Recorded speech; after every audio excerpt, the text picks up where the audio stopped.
దేవుని సన్నిధిలో మాది అసలు గ్రామం కూచిపూడి.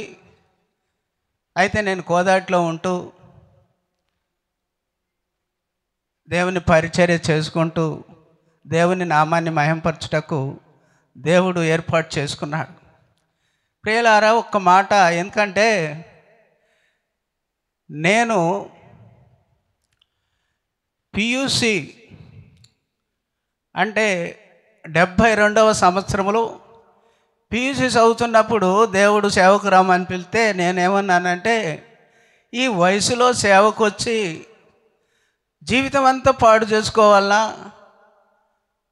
జీవితం అంతా పాడు చేసుకోవని చంపాయాలి, అసలే ఆర్థిక పరిస్థితిలో ఉన్నాం, బాధకరమైన పరిస్థితి, వెలివేయబడిన కుటుంబము.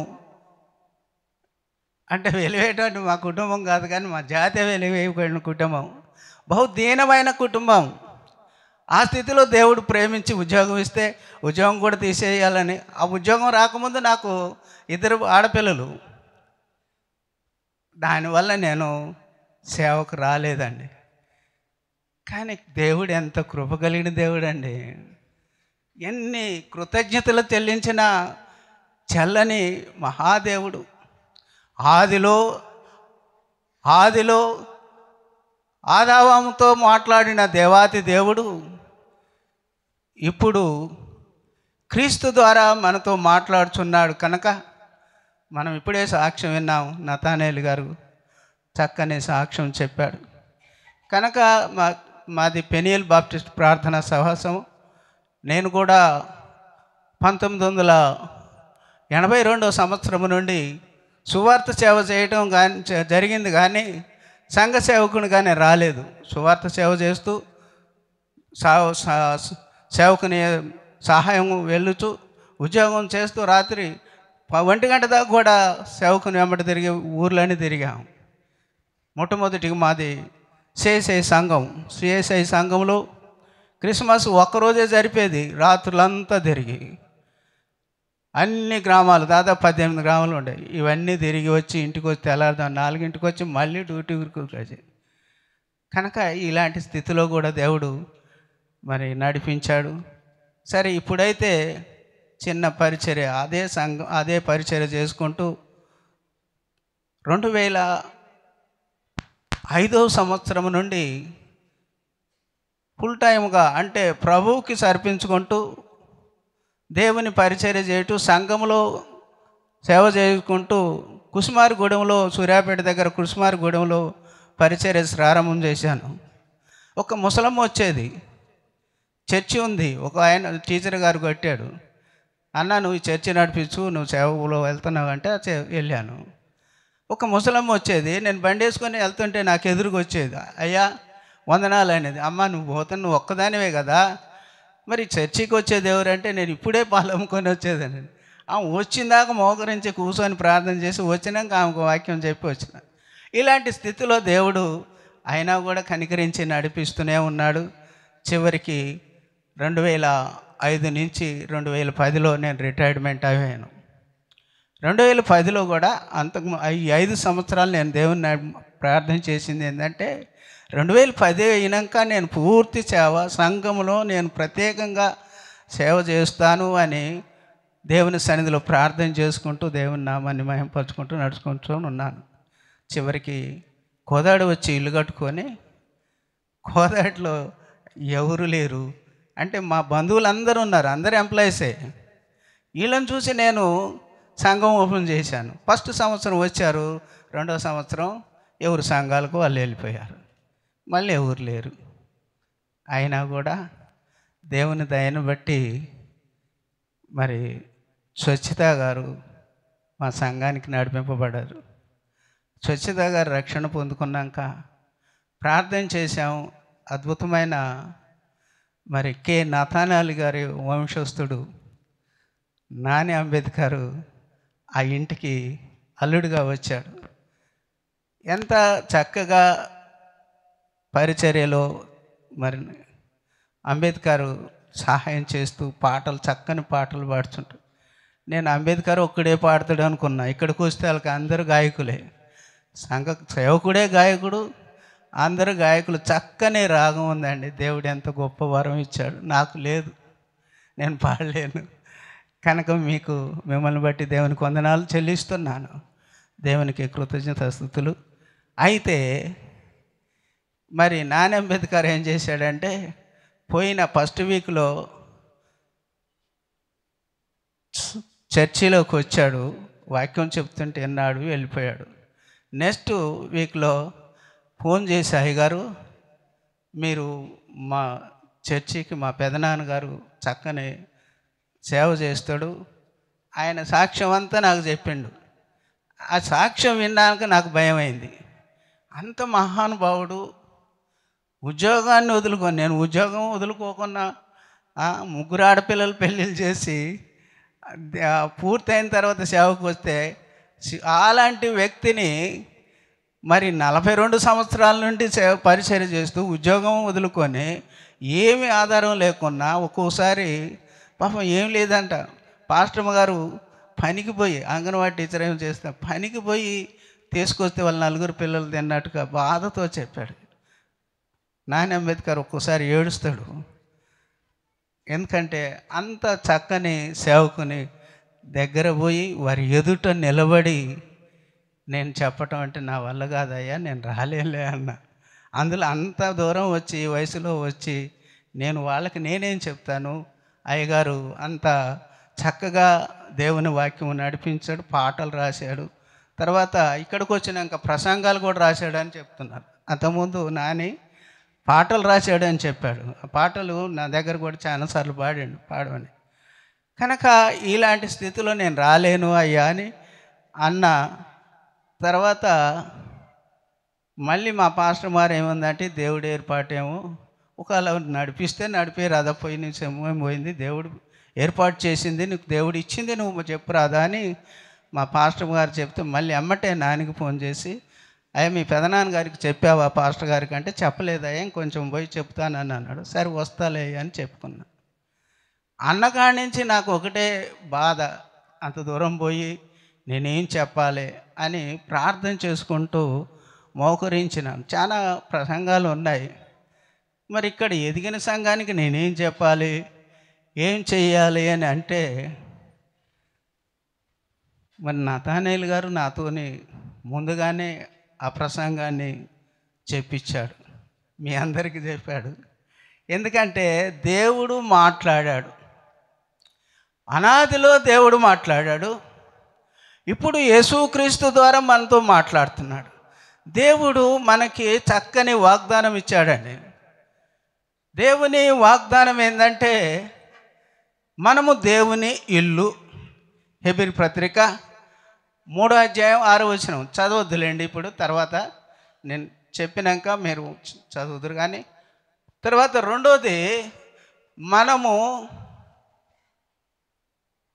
ఆయన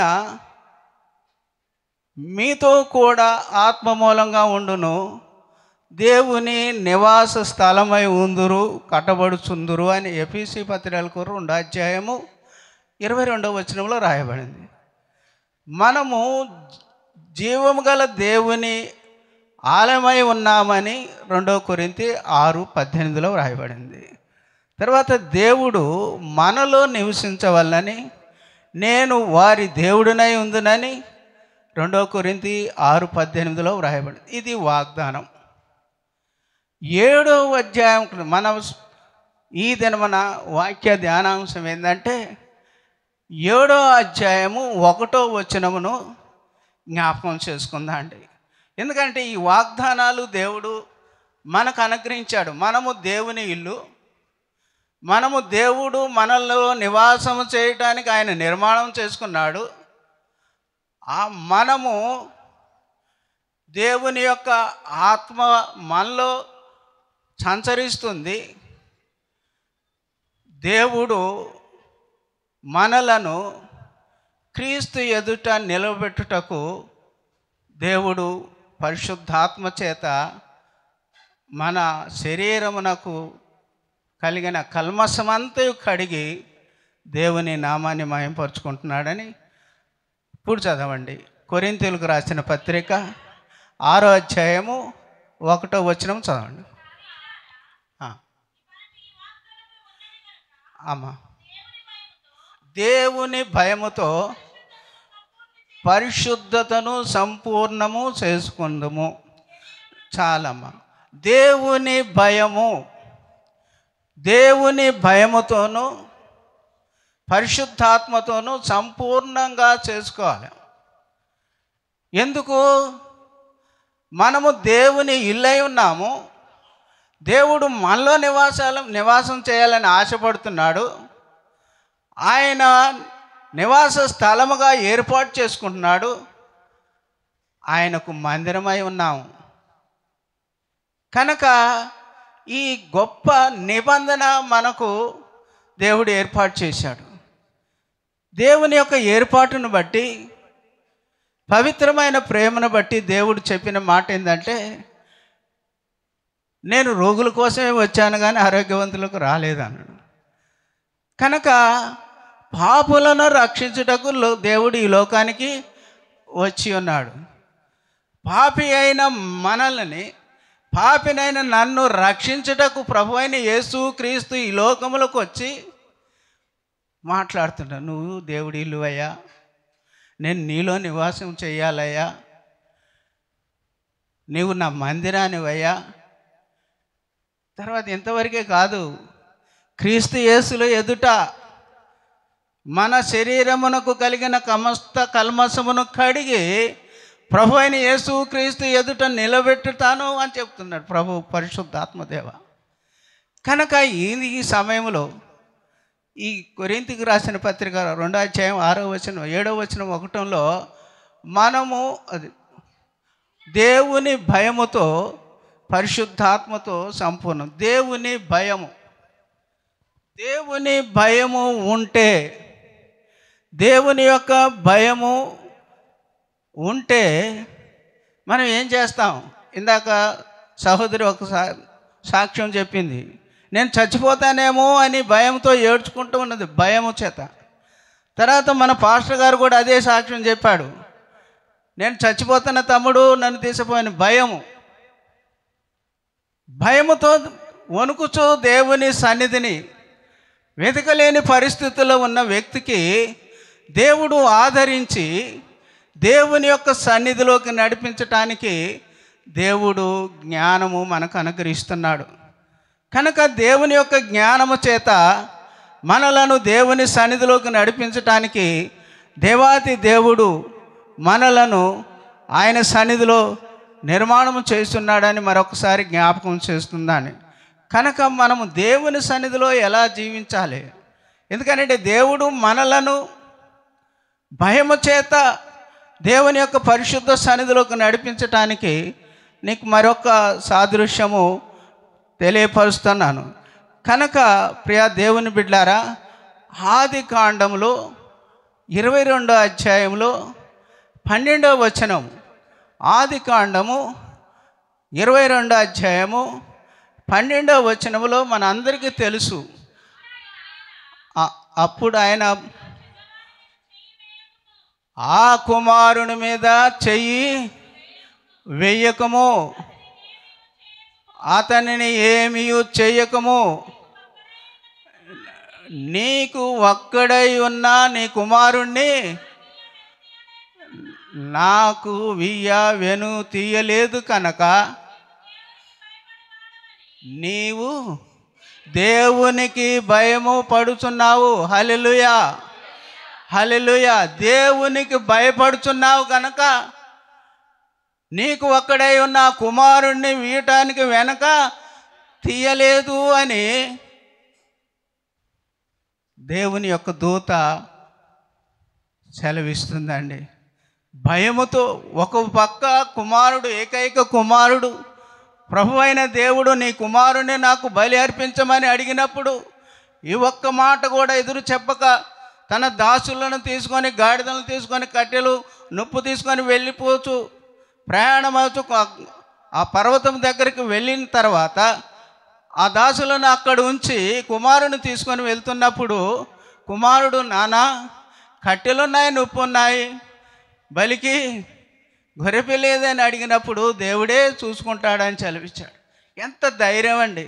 భయము, ఒక పక్క భయము, ఏకైక కుమారుడు దేవుడు మరి ఆందోళనకరమైన అనుమానమైన స్థితిలో ఉన్నప్పుడు కూడా దేవుడు పదే పదే తట్టి బలపరిచి, ఇదిగో ఈ కుమారుడు ఇసాకే నీ గర్భములో పుట్టిన కుమారుడవుతాడు, ఇతడే నీ వంశమునకు వారసుడవుతాడని సెలవిచ్చిన. కనుక దేవుని బిడ్డారా, ఈ కుమారుడిని ఇవ్వటానికి భయము ఎందుకు కలిగింది ఆయనకు? దేవునికి ఇవ్వటానికి దేవుని సన్నిధిలో భయం ఉన్నది, దేవుడంటే భయం ఉన్నదని తెలియపరచటానికి కీర్తనాకారుడు 22:23లో వ్రాయబడింది ఏంటంటే, యెహోవా యందు భయము కలిగిన వారు ఆయనను స్తుతించుదురు, యెహోవా యందు భయభక్తులు కలిగిన వారికి జ్ఞానమును. తర్వాత 1 సామెత 7వ వచనములో, యెహోవా యందు భయము కలిగి ఉండుట తెలివికి మూలము. దేవుని యందు భయం ఉన్నది కనుక దేవుడు జ్ఞానం ఇచ్చాడు. ఎందుకు దేవుడు జ్ఞానం ఇచ్చాడంటే నేను చెప్తాను.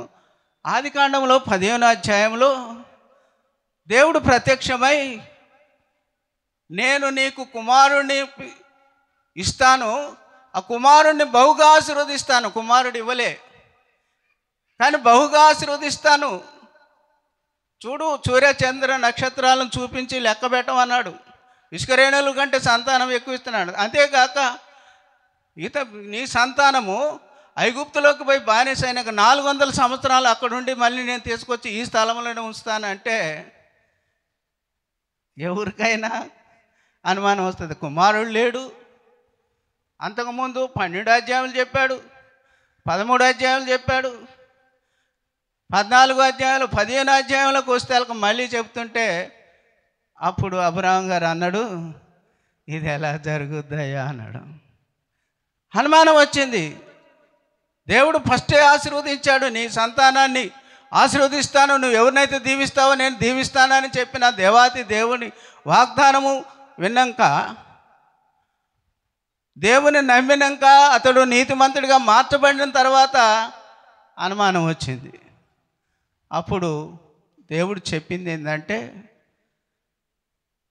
ఏడాది గొర్రె పిల్లను ఒకటి, మేకపిల్లను ఒకటి, పావురాలను తీసుకొచ్చి వాటిని నడిమికి కట్ చేసి ఎదురెదురుగా పెట్టు, ఆడబెట్టు, బండ మీద పెట్టు అని చెప్పాడు. అబ్రహాం గారు అంతే పెట్టి అక్కడ పగులంతా కావిలి కాచాడు. సంధ్యవేళ చీకటి సమయంలో అబ్రహాం గారు చూస్తూ ఉన్నాడు. అగ్ని, పరిశుద్ధ అగ్ని దిగి వచ్చి దహించేసింది. అప్పుడు నమ్మాడండి. కనుక ఏదైనా జీవితంలో ఒక గొప్ప అద్భుతము జరిగినప్పుడు, మన జీవితంలో ఒక అద్భుతము జరిగినప్పుడు మనము సాక్షిగా నిలబడతాం కనుక, దేవుణ్ణి మహిమపరచడానికి ఉపయోగపడతాం కనుక, దేవుణ్ణి ఘనపరిచే మహోన్నతమైన కృప దేవుడు మనకి ఇస్తాడనే జ్ఞానము మనలో ఉంటుంది కనుక దేవుణ్ణి మహిమపరచడానికి సిద్ధపడతాడు. కనుక అందుకని అబ్రహాం గారు కుమారుని వెనుక తీయటానికి కూడా వెనకాడలేదని మరొకసారి జ్ఞాపకం చేస్తున్నాడు. ఎందుకు అని అంటే, హెబ్రీ పత్రిక 11వ అధ్యాయం 19వ వచనంలో ఒకసారి చదవండి. హెబ్రీ పత్రిక 11వ అధ్యాయము అబ్రహాం గారి యొక్క విశ్వాసాన్ని ఇక్కడ బయలుపరుస్తున్నాడు హెబ్రీ పత్రిక. ఎందుకనంటే, శూన్యములో నుండి సృష్టించిన దేవుడు, మృతులైన వారిని జీవముగా లేపే దేవుడు అని విశ్వసించిన మరి అబ్రహాం గారు, తప్పకుండా నా కుమారుడు చనిపోయినా కూడా లేపగలిగిన మహాశక్తిమంతుడు అని నమ్మాడండి. అందుకు దేవుడు అబ్రహాం గారు ఏకైక కుమారుని బలియటానికి భయపడ్డాడండి. కనుక ప్రియ దేవుని బిడ్డారా, భయము వల్ల దేవుని సన్నిధిలోకి నడిపింపబడ్డప్పుడు ఆశీర్వాదం వస్తుందని నేను మరొకసారి జ్ఞాపకం చేస్తున్నాను. ఈ దినమున మన చర్చిలో చెప్పబడిన సాక్ష్యాలు అదే ఉన్నాయి. దేవుని చేత భయపడి, అది ముట్టుమాలు శ్రమ చేత బాధపడి, భయము చేత వణుకుతూ ఎక్కడ చనిపోతామని ఇద్దరు అదే స్థితిలో ఉన్నారు. కానీ ఎప్పుడైతే దేవుడు వారిని తాకి స్వస్థపరిచాడో ఆమె మంచిగా నడిచింది. దైవదాసుడు మనందరికీ చక్కని గాయకుడుగా, సువార్థికుడుగా, ఇంతమందిని రక్షించే మహాదైవంతుడుగా, దైవ సేవకుడుగా మనకు దేవుడు అనుగ్రహించాడండి. ఇంత గొప్ప సాక్షి సమూహము మన ఎదుటుంటే ఎలా? కనుక ప్రియ దేవుని బిడ్డారా, సాక్ష్యాలు బాగానే ఉన్నాయి, సాక్ష్యాలు మంచిగానే ఉన్నాయి, కానీ దేవుణ్ణి మహిమపరచడానికి భయము అంటూ, లేకపోతే ఇంకా వేరే భయము, నాకు పట్టినట్టే భయము, ఎందుకనంటే ఉద్యోగం చేస్తే నా కుటుంబం ఎలా చాదాలనే భయము అన్నది మనలో పీడింపజేస్తుంది. కానీ దేవుని సన్నిధిలోకి వస్తే ఆ భయము ఉండదండి. దేవుడే ఆ భయాన్ని తొలగిస్తాడు. కనుక దేవుని బిడ్డలారా, దేవుని సన్నిధిలో మరొకసారి దేవుని నామాన్ని మహిమపరచటానికి మార్కు సువార్త 5వ అధ్యాయము 36వ వచనాన్ని చదువుకుందా అండి. ఇక్కడ సమాజపు అధికారి యేసు ప్రభు కాడికి వచ్చాడు. ఆమె కుమార్తె చనిపోవటానికి సిద్ధమై ఉన్నది. యేసు ప్రభు కాడికి వచ్చినప్పుడు యేసు ప్రభు ఎదుట సాగిలపడి ప్రార్థన మొక్కి, అయ్యా నువ్వు వచ్చి నా బిడ్డను ముట్టితే నా బిడ్డ లేస్తుందని ప్రాధేయపడ్డాడండి. కానీ ప్రభు అప్పుడు ఏం మాట్లాడలే. తర్వాత కొంచెం దూరం ఆ ఒక వ్యక్తిని స్వస్థపరిచిన తర్వాత మళ్ళీ అదే సమయంలో రక్తసేవన కలిగిన స్త్రీ ప్రభువును ముట్టుకున్నప్పుడు నాలో నుండి ప్రభావం వెళ్ళిపోయిందని ప్రభువు చెప్తున్నప్పుడు అక్కడ ఉన్న చుట్టూ ఉన్న శిష్యులు, మనమందరము చుట్టే ఉన్నాం, మేమందరం తగులుతున్నాం, మరి నీ ప్రభావం ఎవరిలో ఉందని ప్రభువునే ప్రశ్నిస్తున్నప్పుడు ప్రభు ఎవరో అని తెలుసుకోవటానికి, ఆమె సాక్షిగా నిలబడటానికి ప్రభు ఆ క్వశ్చన్ వేసినప్పుడు ఆమె దాయలేక వచ్చి చెప్పింది. అనేక మాటలు చెప్తుందండి.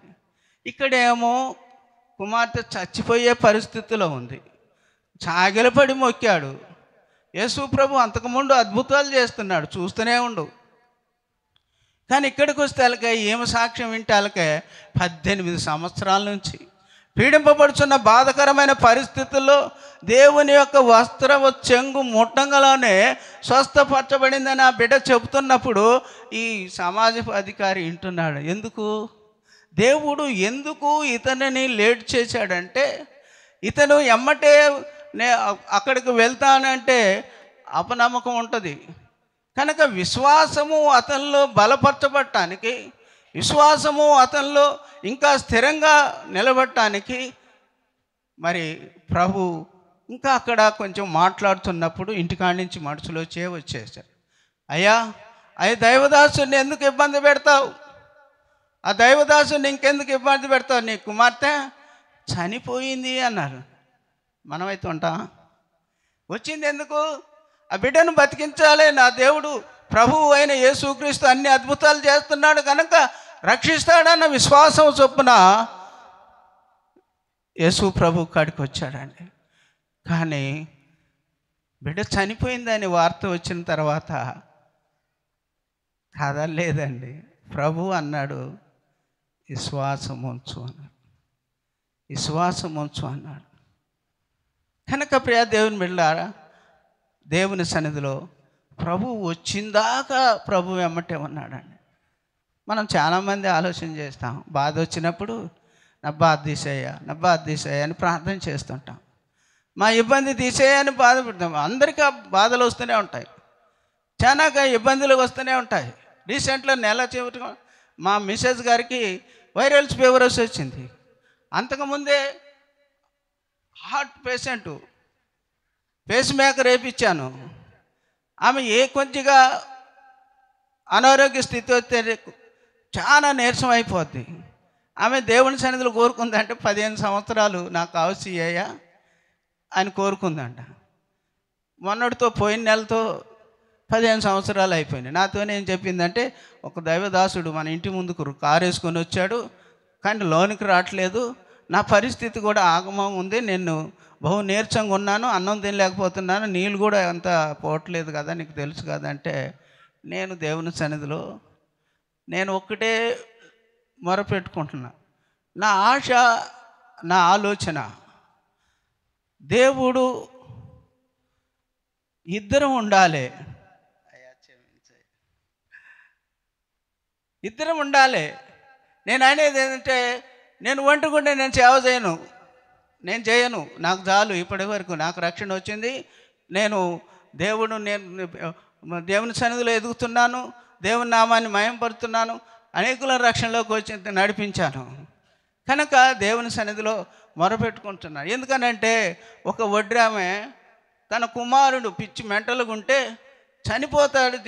ఊరిక అతను వండిన అన్నం అంతా తీసుకొని, ఒక కోడిని కోసి వండితే అన్నం అంతా ఇస్తర్లు వేసుకొని మొత్తం తినేది, తల్లికి పెట్టకపోయేది. ఆ విషయం నాకు చెప్పి మాత్రలు కొనుక్కొని కొంగులో పట్టుకొని ఏడుతుంది. ఏందమ్మా ఏడుతున్నావు అని అంటే, అప్పుడు నేను సువార్త సేవకునే, ఇంకా పరిచర్యలోకి సంఘ సేవకునికి రాలే. ఏందమ్మా ఏడుతున్నావు అంటే, ఇగో ఇట్లా పరిస్థితి అయ్యా, అన్నవంత తినడు. ఏందిరా తిన్నావంటే, తల్లిని కర్ర తీసుకొని ఇక్కడి నుంచి నడుము కాడి నుంచి కింది కాడ కర్ర తీసుకొని ఏమ కొట్టినాడు. ఎర్రగుంట తెల్లగా ఉంటుంది పాపం, ఆమె వాతలన్నీ పడ్డాయి, ఏడుతుంది. ఇంకెందుకు అయ్యేవాడు, అందరూ అక్కలు అందరూ చెప్తుంటే, అక్కడ ఉన్న చుట్టువారు అందరూ చెప్తుంటే, ఇంకా ఎందుకు ఆ పిచ్చోడు ఏదో ఒక ట్యాబ్లెట్ వేసి చంపమంటే పోయి ఆర్ఎంపీ డాక్టర్ గారికి పోయి ఇన్ని ట్యాబ్లెట్ తీసుకొని మూట కట్టుకొని కూర్చుంది, ఏడుతూ ఉంది. నేను అటు చూసుకుంటా ఉన్నా. నేను అప్పుడు నడుగుడం పోస్ట్ మాస్టర్ చేస్తున్నా. ఎందుకమ్మా ఏడుతున్నావు అంటే, ఇట్లా పరిస్థితి అయ్యా, ఈ స్థితి అంటే, ఆమె కొంచెం యేసుప్రభుని నమ్మింది. నువ్వు దేవుని నమ్మావా నమ్మాను అన్నది. అప్పటికి నేను ఆ ఊర్లో అక్కడికి పోయినా కూడా సేవకుడు అని తెలియదు ఎవరికి. కనుక నువ్వు దేవుని నమ్మావంటే, నమ్మానయ్యా, నీకెందుకు అని అన్నది. మరి నువ్వు ఏడుతున్నావు కదా చంపాలని అంటే, ఇట్లా అన్నా. నువ్వు ఈరోజు మాత్రలు వేయకు, రేపు వేయి, నేను రేపు వచ్చి చెప్తా, రేపు వేయి అన్నా. ఇంటికి వచ్చాను, ఆ రాత్రి అంతా ఏడ్చుకుంటూ ప్రార్థన చేశా. ఒక తల్లి చేత ఒక కుమారుని చంపటము మహాపాతకం అండి. ఎంత కఠినమైన హృదయరాలైనా తన కన్న కొడుకును చంపుకోలేదు. కానీ అంత కఠినమైన మనసు కలిగి ఉన్నదంటే అపవాది ఎంత ఘోరమైన స్థితి అని రాత్రులంతా ప్రార్థన చేశానండి.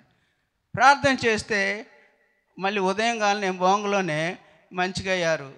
ఏమామా మందు వేసినవంటే వేయలేదయ్యా, మంచిగానే ఉన్నాడు, బాగానే ఉన్నాడు అంటే, ఆ మాత్రలు అంటే ఇగో కాలువలు వేస్తున్నాయా, కాలువలు వేసానండి. నేను ఇంటికి మళ్ళీ సాయంత్రం ఇంటికి పోతే నా పరిస్థితి ఎట్లుందంటే, రాత్రులందరూ వాంతులు మోషన్సే, రాత్రులంతా ఏడ్చుకుంటూ ప్రార్థన చేశా. అతను జబ్బు తీసేసావు, నన్ను పట్టుకున్నావు, ఏందని ఏడ్చుకుంటూ ప్రార్థన చేస్తే ఉదయం నేను కూడా మంచిగా మళ్ళీ డ్యూటీకి వెళ్ళిపోయాను. కనుక ఇలాంటి స్థితిలో దేవుడు నన్ను రక్షించుకొని దేవుని నామాన్ని మహింపరచడానికి ఏర్పాటు చేసుకున్నాక, నాకు సాటి అయిన ఇచ్చినామని, నేను ఆమె కంటే 10 సంవత్సరాలు పెద్ద, ఆమె నాకంటే 10 సంవత్సరాలు చిన్న. ఆ చిన్న నువ్వు ఎట్లా తీసుకుంటే నన్ను తీసుకొని, నేను దేవుని సన్నిధిలో బలంగా వాడబడుతున్నా, దేవుని నామాన్ని మహింపడుతున్నాను. ఎందుకంటే అక్కడ గుట్ట తిరణాలు జరుగుతుంది. ఇది నీది, ఈ గుట్ట నీది, ఈ భూమి నీది, ఈడెవడు మయం పొందటానికి నేను నామను ప్రార్థన చేశాను. ఆ రాత్రి అంత పెద్ద వర్షం వచ్చిందండి. 3 రోజులు ఆ తిరణాలు బాగిపోయింది. గుట్ట తిరణాలని సూర్యాపేటలో జరుగుతుంది. కనుక 3 దినాలు ఇంత గొప్ప దేవుని అద్భుతం చేపిస్తున్నప్పుడు, మరి దేవుడు నిన్నెందుకు రక్షించలే, ప్రార్థన చేసుకో అంటే, నాకు ప్రార్థన కూడా రావట్లేదండి. నేను రాత్రులంతా ప్రార్థన చేసుకుంటూ దాదాపు 1 గంటకు ప్రార్థన చేస్తూ దేవుని సన్నిధిలో భయముతో బతికానండి. మంచిగా అయింది. వీడికి పోవటానికి కూడా దేవుడు నిన్ను అక్కడికి పంపిస్తున్నాడు, వెళ్ళు, నేను మంచిగానే ఉన్నాను. కనుక ప్రియ దేవుని బిడ్డ, భయములో దేవుణ్ణి మహింపరచడానికి నువ్వు సిద్ధపాటైతే, ఇక్కడ అబ్రహాం గారు దేవుణ్ణి మహింపరచడానికి ఆ విశ్వాసమును బట్టి ధైర్యం చేత దేవుడు శక్తిమంతుడని నీవు నమ్మితే, ఆయన ఎంత కార్యమైన చేయగలడు అని నమ్మితే అద్భుతమైన కార్యం చేస్తాడు. ఎందుకంటే నువ్వు ఇల్లు అంటుండు, నీలో నివాసం చేస్తా అంటుండు, నిన్ను దేవుని సన్నిధిలోకి నడిపిస్తాను అంటున్నాడు. నువ్వు రక్షింపబడితే దేవుని నామాన్ని మహింపరచడానికి ఉపయోగపడతామని నేను మరొకసారి జ్ఞాపకం చేస్తున్నాను. మన ఎదుటనే ఉన్న దైవదాసుడు భయములో నుండి దేవుడు రక్షించుకొని గొప్ప సంఘాన్ని కట్టడానికి దేవుడు ఏర్పాటు చేశాడు. మరి నిన్నెందుకు ఏర్పాటు చేయడు? నువ్వేం తక్కువ కాదు కదా. నువ్వు కూడా క్రీస్తు యేసు రక్తము చేత కొనబడ్డావు. నీ సొత్తుగావు, నువ్వు దేవుని సొత్తువి. దేవుని నామమును బట్టి బాప్తీసము గనక నువ్వు తీసుకుంటే, క్రీస్తు యేసు నామమును బట్టి నువ్వు బాప్తీసం తీసుకుంటే, దినదినము రక్తములో కడగబడుతూ, సిలువ రక్తమును జ్ఞాపకం చేసుకుంటూ కడగబడి ఈ శరీరమునకు కలిగిన మలినమంతా శుభ్రపరచుకోవటానికి దేవుని సన్నిధిలో నువ్వు ఎప్పుడైతే నడిపింపబడతావో, భయం, శోధనలు రాక మానవండి. శోధనలు వస్తూనే ఉంటాయి. ఎందుకంటే దేవుడు పరీక్ష పెట్టుకుంటూ ముందుకెళ్తుంటాడు. ఆ పరీక్షలో నువ్వు దేవుని ఘనపరచడానికి ఉపయోగపడాలి, దేవుని నామాన్ని మహింపరచడానికి ఉపయోగపడాలి. కనుక ప్రియ దేవుని బిడ్డలారా, ఇంత మందిరం వచ్చాం, దేవుని ఘనపరచడానికి నువ్వు నీ పాత్ర ఉపయోగపడాలి. వాక్యము చెప్తుంటాం, కానీ రక్షణకు రా దేవుని పరిశుద్ధాత్మలో. ఎందుకంటే ముందు భయములో దేవుణ్ణి మహిమపరచడానికి మనం ఇద్దరు వ్యక్తులను చూసుకున్నాం. దేవుణ్ణి మహిమపరచడానికి ఇంకొక చిన్న ఉదాహరణ చెప్తాను. దేవుడు చిన్న దోణి ఎక్కి ఆ దగ్గరికి వెళ్తున్నప్పుడు శిష్యులందరూ ఆ దోణిలో వెళ్ళాడు. ప్రభు అందులో తల వంచుకున్నాడు, పండుకున్నాడు. పెద్ద తుఫాను వచ్చింది దరిగిపోయే ముందు. తుఫాను వచ్చి దోణి అంతా నిండినప్పుడు ప్రభు ఎక్కడున్నాడు? దోణిలో ఉన్నాడు. ఇప్పుడు నువ్వు రక్షింపబడ్డావు కదా. ప్రభు ఏం చెప్తున్నాడు? వాగ్దానం ఇది. ప్రభు ఏం చెప్తున్నాడు? నేను నీలో నివాసం చేస్తున్నాను. నువ్వు నాకు మందిరం అంటున్నావు. రక్షింపబడిన నీలో యేసుక్రీస్తు ఉంటున్నాడు కనుక ఆ శోధన జయించడానికి దేవుని సన్నిధిలో వీళ్ళు ఏమంటున్నారు? ప్రభువా నీకు చింత లేదా అంటున్నారు. ప్రభువా నీకు చింత లేదా అంటున్నారు. ప్రియ దేవుని బిడ్డలారా, దేవుణ్ణి నిందిస్తుంటాం. మనకొచ్చిన బాధని, మన భయం చేత దేవుణ్ణి చింతిస్తాం, దూషిస్తాం. కానీ దేవుని రక్షణలో కొనసాగటానికి, దేవునికి మహిమార్థంగా మార్చబడటానికి, దేవుణ్ణి ఘనపరచడానికి, నిన్ను వాడుకోవటానికి దేవుడు ఏర్పాటు చేసుకొని రక్షణలోకి నడిపించాడు. ఎందుకంటే రక్షణలోకి రావటం చాలా కష్టం అండి. ఎంత చెప్పినా ఎనరు. కానీ ఏ దేవుని యందు యేసుక్రీస్తు ప్రభువే నా రక్షకుడని విశ్వసించి ఆయన నామం పేట బాప్తిసం తీసుకొని ఆయన యొక్క రక్తములో కడగబడుచు దినదినము ఆయన శరీరమైన రొట్టెను తింటూ ఆయన కార్చిన సిలువ రక్తము చేత ఆ పవిత్రమైన రక్తము సాదృశ్యమైన ద్రాక్షారసములో పాలు పొందుకుంటున్న నీవు దేవుని బిడ్డగా, దేవుని పాత్రను, దేవుని మహింపరచడానికి ఉపయోగపడాలని నేను మరొక పాటు చేస్తున్నాను. దేవా యేసయ్యా నువ్వు చింత లేదని దేవుణ్ణి అనగొద్దండి. దేవుడు ఆ గాలిని గద్దించడానికి దేవుడు వారికి శక్తి ఉండదేమో అని తలవాచుకొని ప్రభు నిద్రపోతాడా? నిద్రపోడు. నీ శక్తి ఎంత, నీలో ఉన్న పరిశుద్ధాత్మ శక్తి ఎంత, దాన్ని గద్దించడానికి నువ్వు ఆశపడితే తప్పకుండా దేవుని సహాయము అందుద్దని నేను మరొకసారి జ్ఞాపకం చేస్తున్నా. పరీక్ష చేయండి. దేవుని నామాన్ని ఘనపరచడానికి ఉపయోగపడండి. దేవుని నామాన్ని మహింపరచడానికి ఉపయోగపడండి. వాడుకుంటాడు దేవుడు. కనుక ప్రియ దేవుని బిడ్డలారా, దేవుని సన్నిధిలో భయములో దేవుని నామాన్ని మహింపరచండి. తర్వాత పరిశుద్ధాత్మ. పరిశుద్ధాత్మలో దేవుని పరిశుద్ధ నామాన్ని, పరిశుద్ధాత్మ అంటే దేవుడే పరిశుద్ధాత్మ.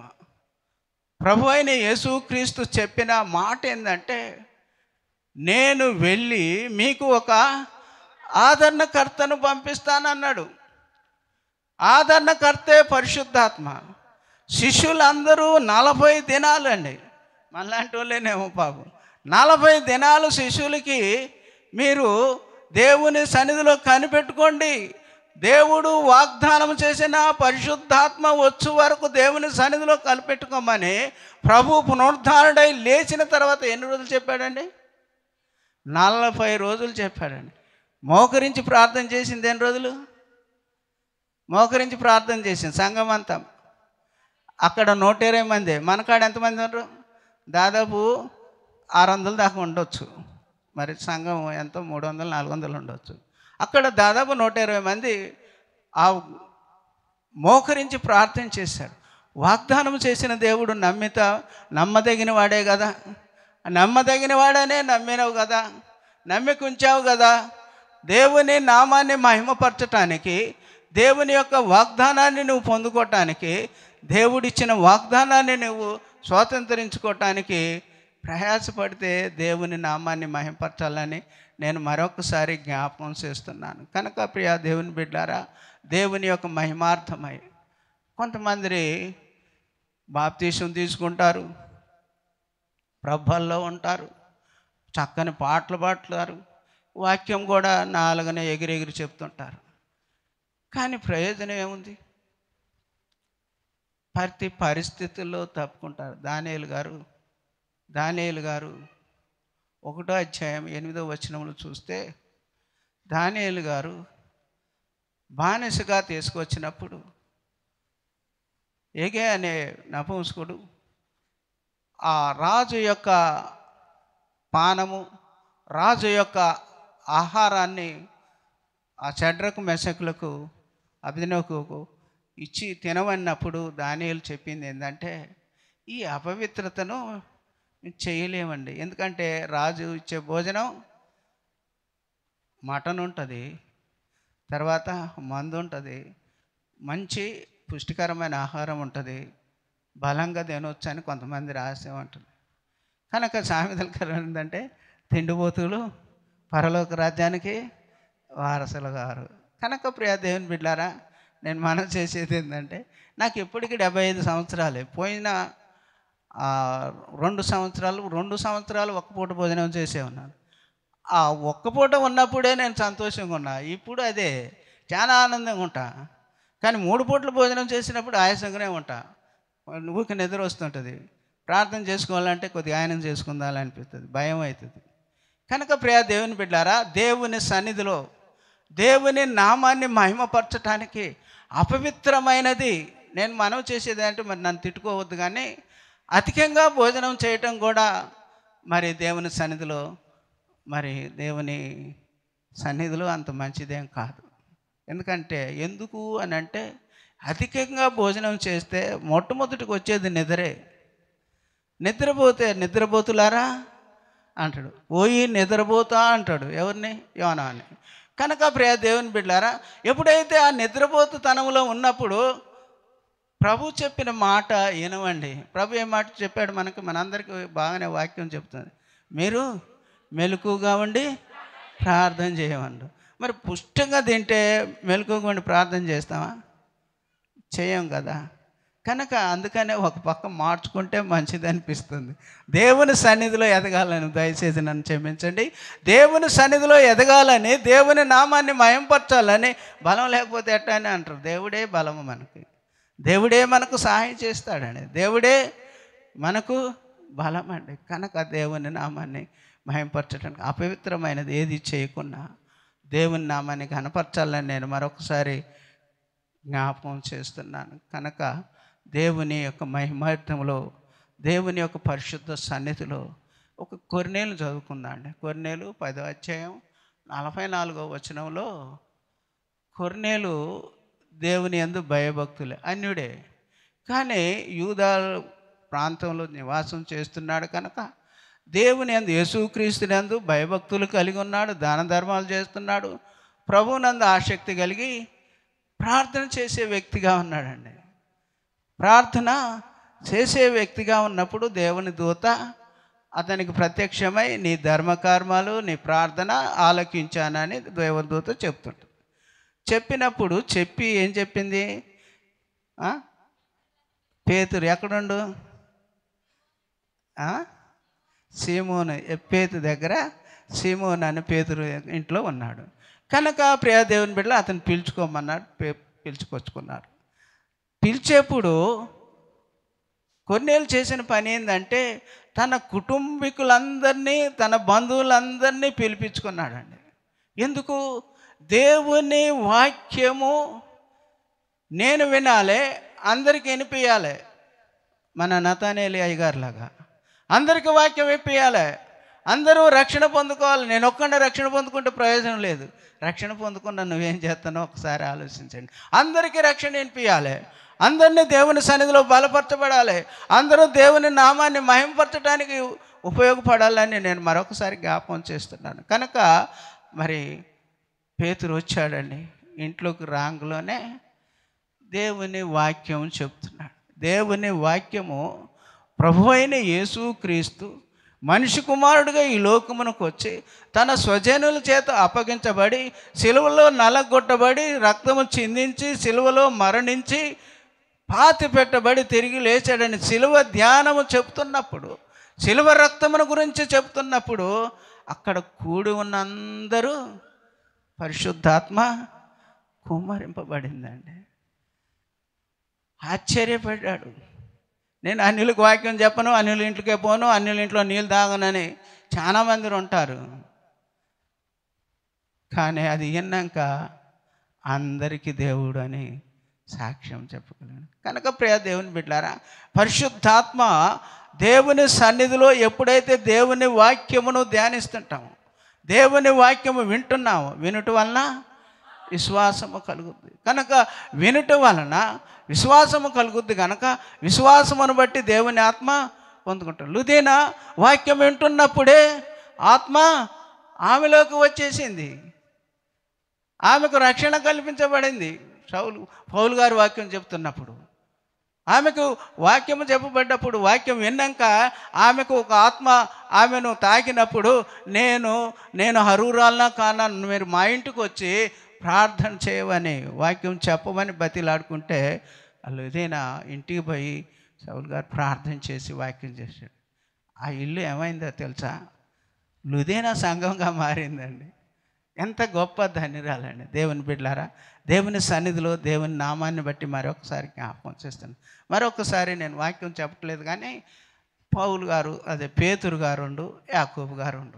యాకోబు గారు హేరోదు రాజు ఆ రాత్రి బలి ఇచ్చాడు, తల ఖండించారు ఆ పగులు. ఆ రాత్రి అంతా గలిబిలి అవుతుంది కనుక, పండగ ఉంది కనుక పేతురు గారిని జైలు వేయాలన్నారు. జైలు వేశారండి. అందరికీ భయము ఆందోళనలో ఉన్నప్పుడు ఏం చేయాలి? ప్రార్థన చేయాలి. ప్రార్థన చేస్తే ఏమవుతుంది? పరిశుద్ధాత్మ అవుతుంది. సంఘమంతయు ఏకముగా కూడి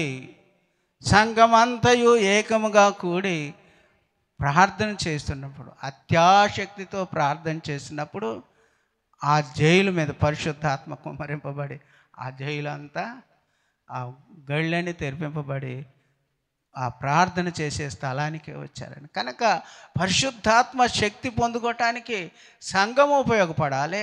పరిశుద్ధాత్మ శక్తి పొందుకోవటానికి దేవుని వాక్యం విన్న నువ్వు ఆ కార్యము జరిపించడానికి ఆసక్తిగా నువ్వు వాక్యం వింటే దేవుని కార్యము మనలో జరుగుతుంది. అందుకనే పరిశుద్ధాత్మలో ముందు భయములో, పరిశుద్ధాత్మలో దేవుని కార్యమును జరిపించటానికి దేవుని నామాన్ని మయంపరచాలని నేను మరొకసారి జ్ఞాపకం చేస్తున్నాను. కనుక దేవుని యొక్క పరిశుద్ధ సన్నిధిలో సంపూర్ణత, ఇప్పుడు భయముతో దేవుని మహింపరిచాం, పరిశుద్ధాత్మలో దేవుని ఘనపరుచుకున్నాం.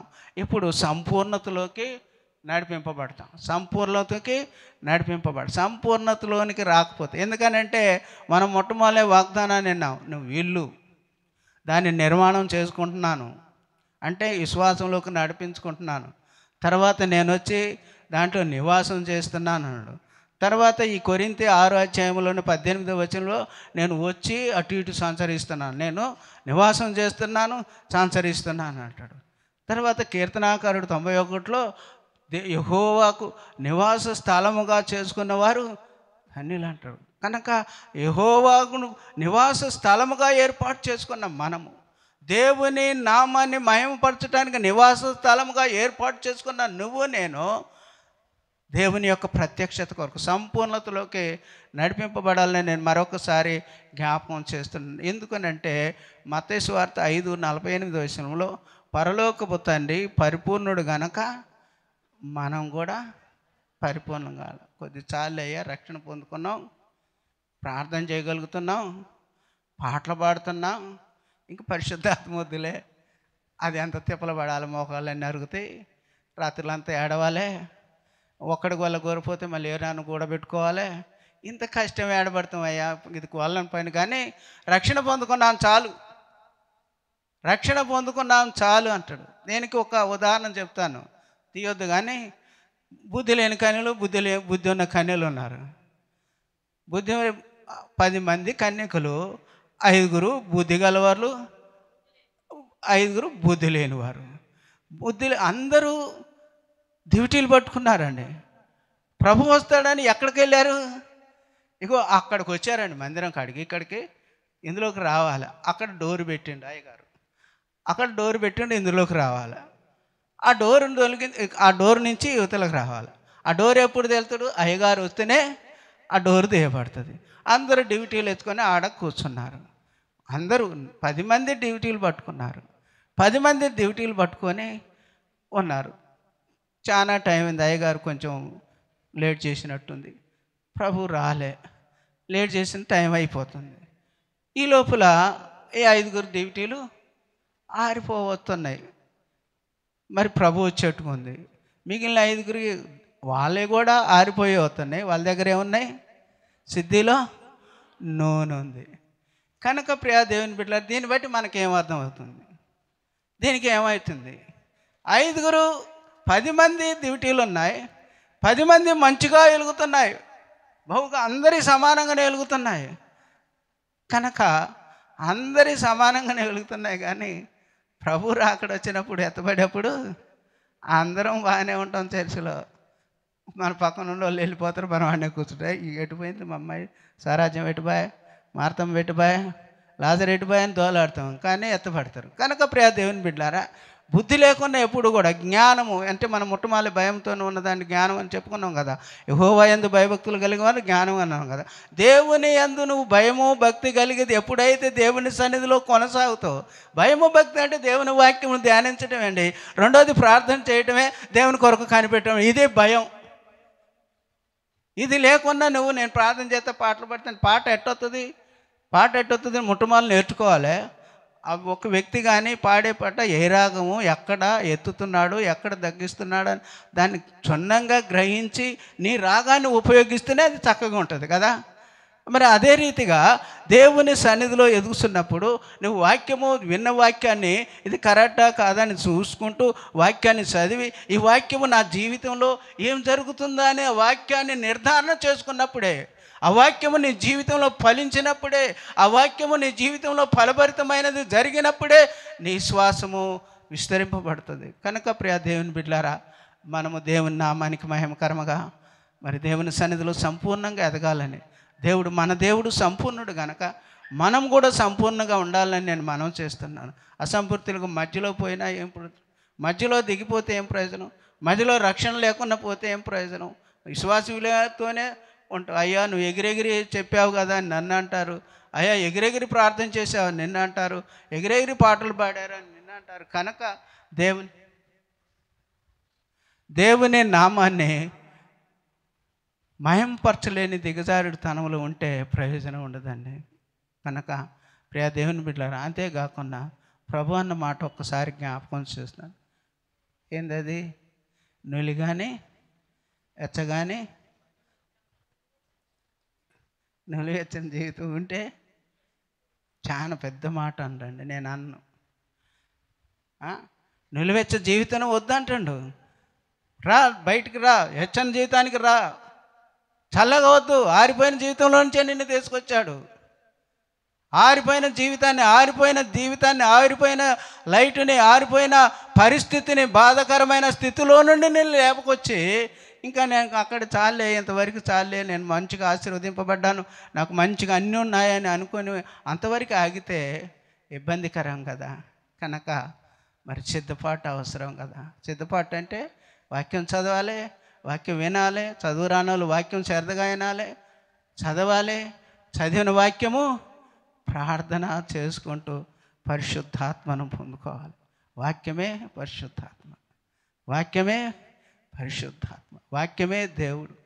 కనుక ప్రియ దేవుని బిడ్డలారా, అట్టి ఆత్మను పరిపూర్ణంలోకి నువ్వు నడిపిస్తే దేవుడు పరిశుద్ధుడు గనక, ఆయన పరిపూర్ణుడు గనక ఆయన పరిపూర్ణలోకి నువ్వు నేను వెళ్ళాలని నేను మరొకసారి జ్ఞాపకం చేసుకుంటున్నాను. కనుక ఫిలిప్పీ పత్రికలో ఈ 3:12 ఇప్పుడే ఇదివరకే సంపూర్ణ స్థితి పొందితిమని అయినను నేను అనుకోలేదు, కానీ నేను దీని నిమిత్తము క్రీస్తు యేసు చేత పట్టబడితే దానిని పట్టుకొనవలని పరుగెత్తుతున్నాను. చాలామంది ఈ చివరి స్థితిలోకి రారండి. ఆ మధ్యలోనే ఉండిపోతారు. ఎందుకంటే నేను ఎప్పుడు కూడా మా సంఘంలోకి విశ్వాసులకు వచ్చిన వారిని ప్రతి ఒక్కరికి, అమ్మా నువ్వు దేవుని నమ్ముకుంటే, అయ్యా నువ్వు యేసుక్రీస్తుని నమ్ముకుంటే నీకు క్రమమైన జీవితం వస్తుంది. ఎప్పుడైతే క్రమమైన జీవితం వస్తుందో దేవుడు ఆశీర్వదిస్తాడు. ఈలోక సంబంధమైన ఆశీర్వాదం వస్తుంది.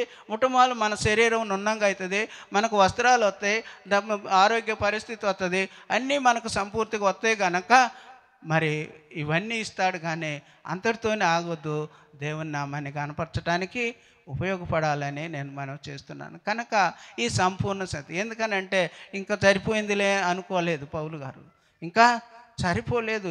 ఎందుకనంటే అనేకమైన విశ్వాసులను రక్షించాడు, అనేకమైన వారిని రక్షణలోకి నడిపించాడు, సంఘాలు కట్టాడు, సంఘంలో స్థిరపరిచిన తర్వాత ఆ సంఘం ఎలా ఉన్నది అని కూడా నిర్ధారణ చేసుకుంటూ వచ్చాడు. ఇక్కడికి కొరింథీ సంఘానికి వస్తే ఆయనకు డౌట్ వచ్చినట్టుంది పాపం. ఈ వాక్యం చదువుతుంటే అదే అర్థమవుతుంది. నువ్వు దేవుని ఆలయం, దాన్ని పరిశుద్ధపరచుకోండి. కనుక మరి అనులకును దేవుని బిడ్డలకు విశ్వాసులకి పొత్తు లేదు. పొత్తు ఉంటే కలిసి ఉండొచ్చు, కానీ విశ్వాసులు దేవునికి మహిమార్థంగా ఉండాలి అని బోధిస్తూ కొరింథీ సంఘానికి చెప్తూ దేవుని నామాన్ని కనపడుతుంది. కనుక ఇక్కడ ఫిలిప్పులకు వచ్చిన తర్వాత, అయ్యా ఫిలిప్పులారా, నేనైతే ఇంతవరకు చేసింది చాలని అంటలే, ఇంకా చేయాలి, ఇంకా చేయాలి, ఇంకా చేస్తాను అని నాకు అప్పగించిన దాన్ని తుది ముట్టించే వరకు పరుగెత్తుతాను.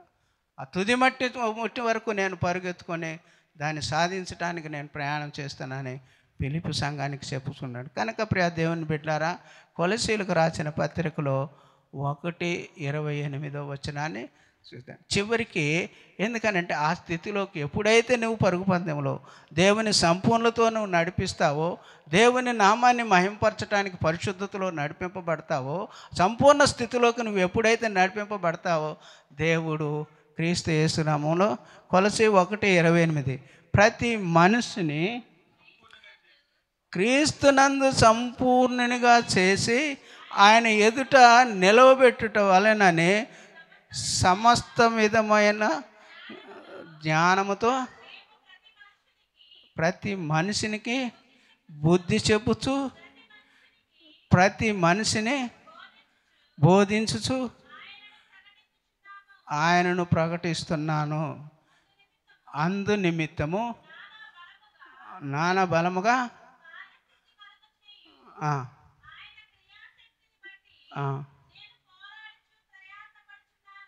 చాలమ్మా.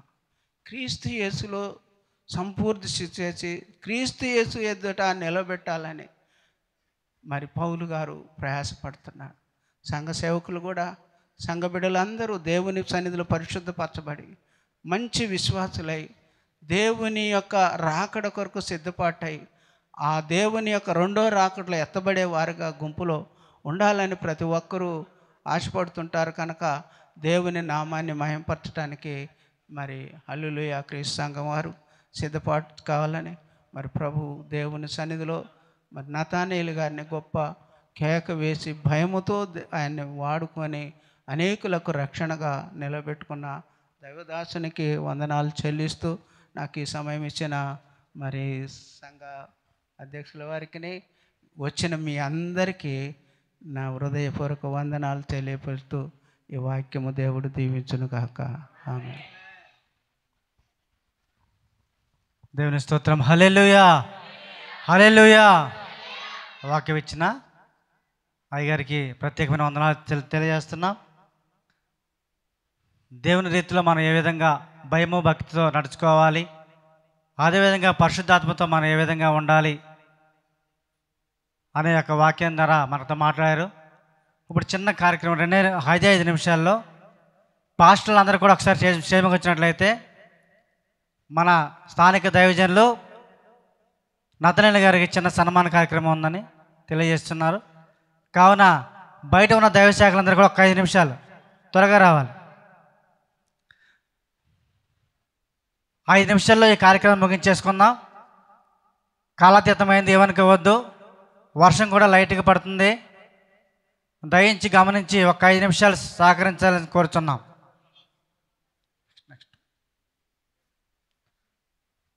దైవ సేవకులు అందరూ కూడా త్వర త్వరగా రావాలండి.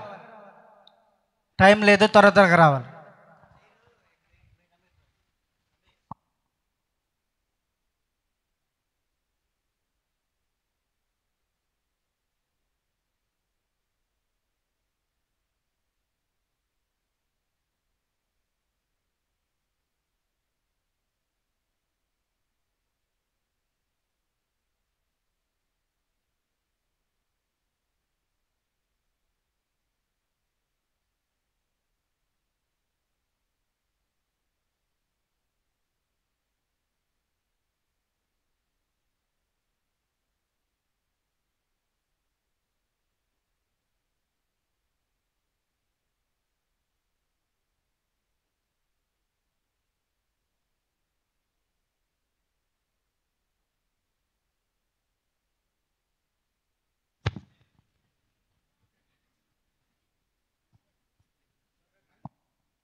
అందరూ కూడా క్లాప్స్ కొడదాం. మన దైవజనులకి సన్మాన కార్యక్రమం చేస్తున్నారు. పాస్టర్లు అందరూ కూడా అందరు క్లాప్స్ కొడదాం. కెమెరామ్యాన్